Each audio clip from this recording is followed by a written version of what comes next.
The recent closures of crossings for much-needed aid into Gaza has only heightened the issue of how people are going to get much-needed supplies. We spoke to Save the Children.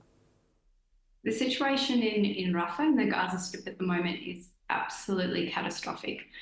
This is the worst case scenario that aid organisations like Save the Children have been planning for. There was already a very limited amount of aid coming into the Gaza Strip, and right now that funnel of aid has drastically reduced, and that has serious implications for children and their families who rely on this humanitarian aid to survive. They're relying on this clean water and this food and other essential supplies like fuel to survive day by day. So if that humanitarian aid is cut off, this will have devastating consequences for children and their families in the Gaza Strip at the moment. You were there just a few days ago. Give us a sense of what it was like on the ground. The atmosphere in Rafah when I was there a few days ago was tense. People were terrified. I asked people what their plans were, what they were thinking about what was going to happen in Rafah, and they were just so worried. They're like, where are we going to go where it's safe? How am I going to protect my children? And I couldn't tell them. I couldn't say where they could go, where it would be safe, because nowhere is safe in Gaza for children at the moment. The areas where people are being forced into in Al-Mawasi and Khan Yunis, they are not fit for human life. I've been to these areas. Khan Yunis, there is nothing left of the city there. It's unrecognisable.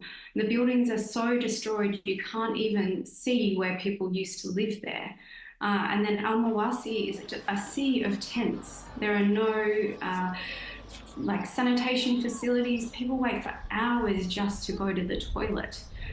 So to push more people into these areas where people are already struggling to survive will have devastating consequences for children. And we're very, very worried about the situation at the moment and people's access to humanitarian aid and their safety.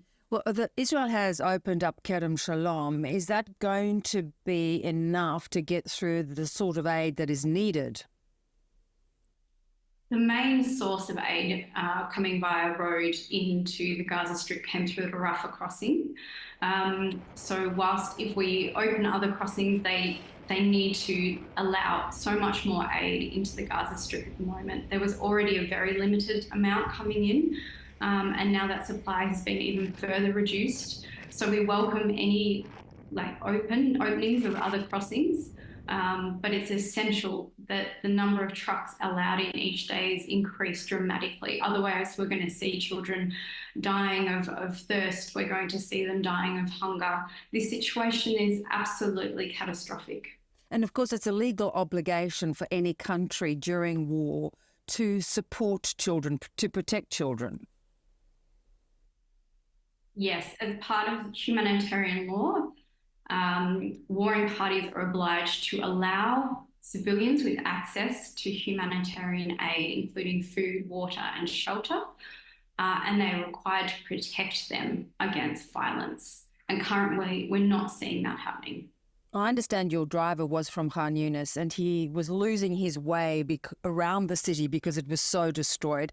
How do people even start thinking about rebuilding and life ever returning to normal? People in Gaza at the moment are losing hope. From a mental health perspective, they're absolutely crushed. They've had 7 months now of fleeing for their lives, of losing loved ones. I lost count of the number of people who came up to me when I was in the Gaza Strip who told me they'd lost their entire family, and not just their immediate family, their partner and their children, but their extended family of uncles, nephews, nieces. It's absolutely horrendous how much people have lost. So in order to be able to rebuild their lives, they're going to need an enormous amount of support. And then in terms of the reconstruction effort, it's going to take years. And also for schools, a lot of schools have been attacked, they've been bombed. I saw several that were basically just rubble on the ground. It's going to take a long time for children to get back into school, get back into the education system. And we know that education is life-saving for children. but it's just going to take such a long time to rebuild people's lives, to provide them with that mental health support that they're going to need, and to give people hope again that there'll be a future for them. Yeah. I mean, the physical needs of people are one thing. What has your experience taught you about the impact a situation like this has on children mentally, people mentally? I've seen children respond to the situation in Gaza in lots of different ways. We've had, I've seen children when they've been seeing our doctors. We're working at a hospital in Al Mawasi.